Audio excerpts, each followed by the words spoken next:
Welcome to UK News Times. My name is John J. Coover. Let's check the latest news headline. Pompeo claimed US didn't quit Iran nuclear deal to make UN impose arms embargo. UK coronavirus response utterly hypocritical, says UN poverty expert. Social distancing will continue through summer in US, White House health expert. Turkish forces down 2 protesters in northwest Syria.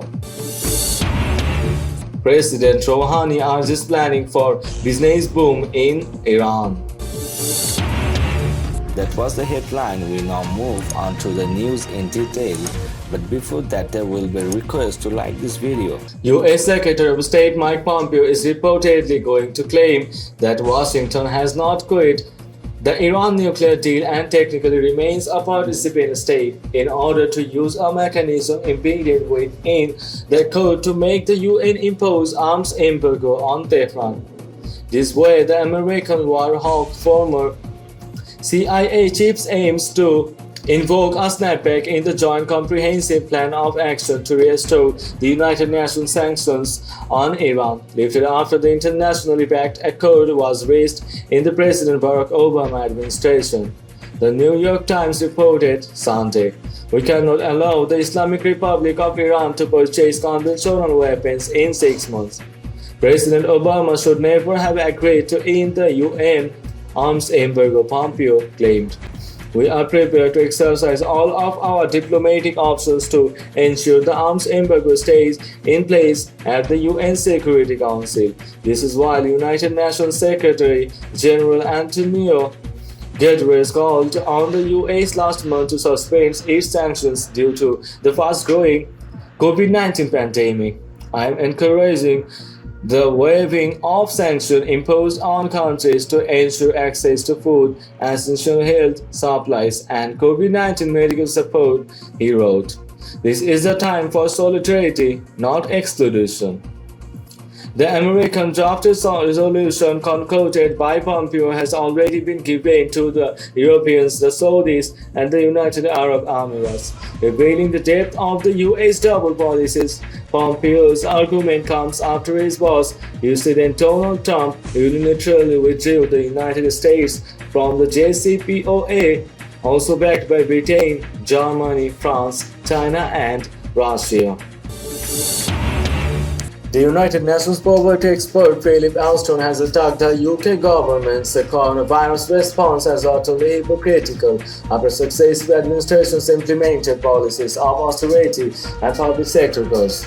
According to press TV recording, Johns Hopkins University, the UN rapporteur on extremely poverty, who in 2018 showed a blistering attack on conservative welfare policy, also said that globally, the most vulnerable have been shortchanged or excluded by official responses to the disease, which had claimed over 203,000 and 670 lives by Sunday evening. The policies of many states reflect a social Darwinism philosophy that prioritizes the economic interest of the wealthiest while doing little for those who are hard at work providing essential services or unable to support themselves. Alston said, warning that the pandemic could push more than 500 million additional people into poverty globally. Governments have shut down entire countries without making even minimal efforts to ensure people can get by, he said.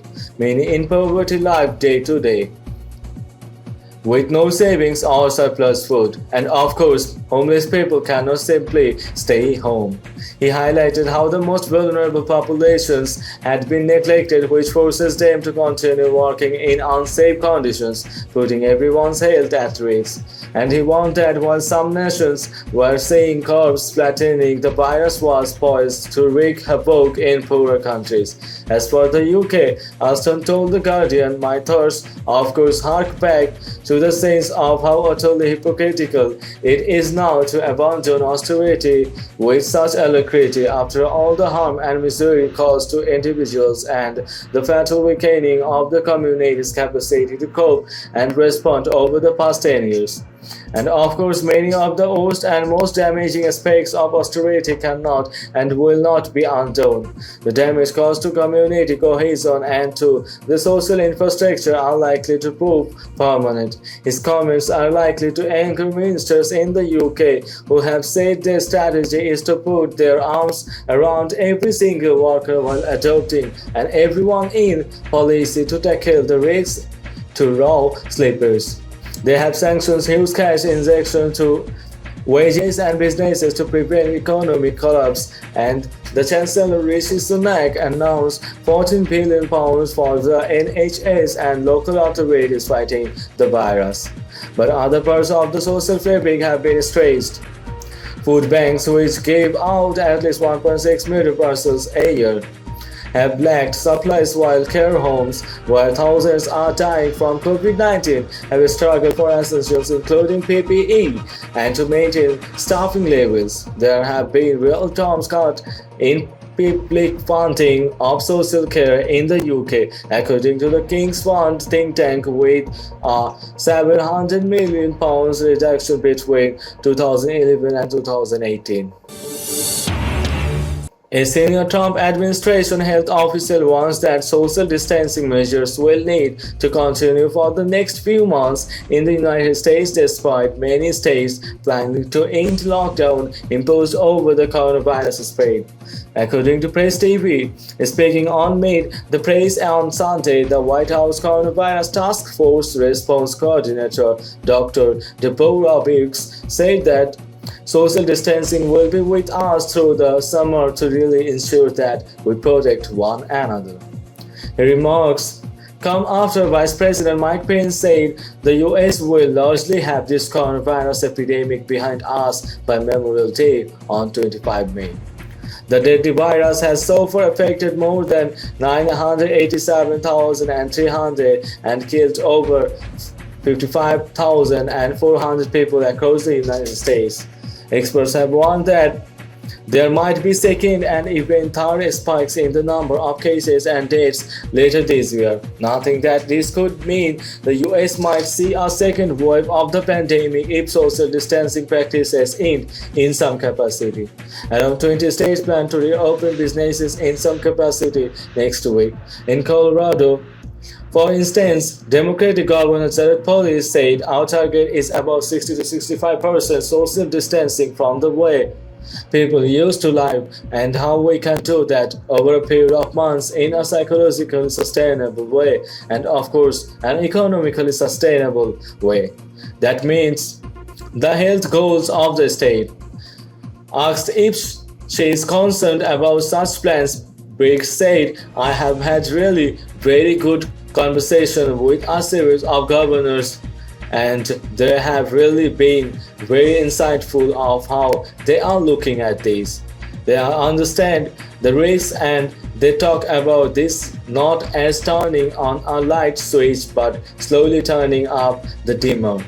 Briggs also touched on disinfectant and UV light, which President Donald Trump recently suggested can be viable treatments for coronavirus patients, saying, I also made it very clear, and so has Dr. Fauci and everyone associated with the task force, and the clarity around this is not a treatment.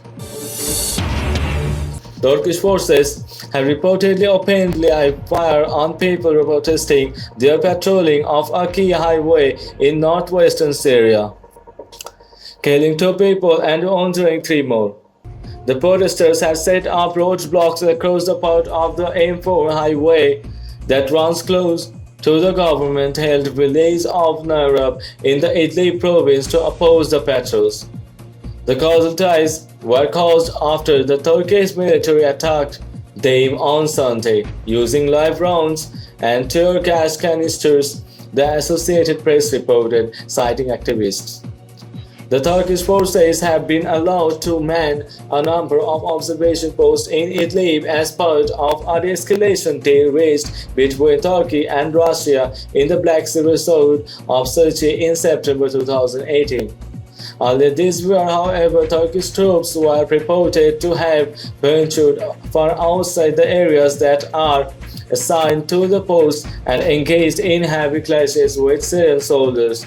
The Turkish presence in the province has also featured heavy support by Ankara for a number of anti-Damascus militant outfits, something that has been widely condemned as counterproductive to any de-escalation approach.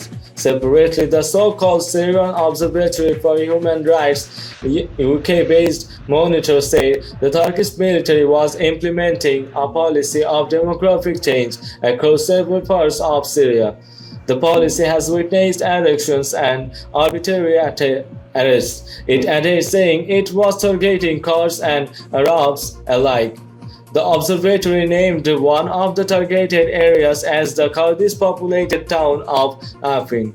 It said civilians from eastern Ghouta in southwestern Syria and other Syrian areas were also being housed in several areas in the northern cities of Raqqa and Hasaka.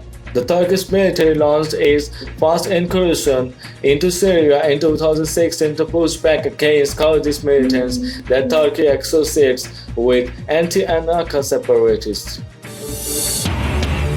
President Hassan Rouhani called on all economic organizations to formulate plans to help domestic business boom and compensate for the damages caused by the coronavirus outbreak. According to Testim news agency addressing a Sunday session of the Cabinet of Ministers, Rouhani stressed the importance of business activities and growth of production and trade to deal with the economic impacts of COVID-19.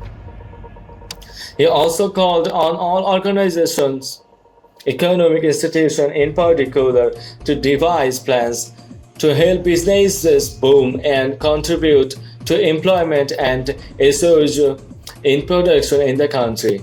In a New Year message on March 20, leader of the Islamic Revolution Ayatollah Sayyid Ali Khamenei stressed the need for a further surge in the national production with the participation of all organizations and sectors, saying officials should act in a way that production will witness a surge, God willing, and that there will be a tangible change in the lives of the people.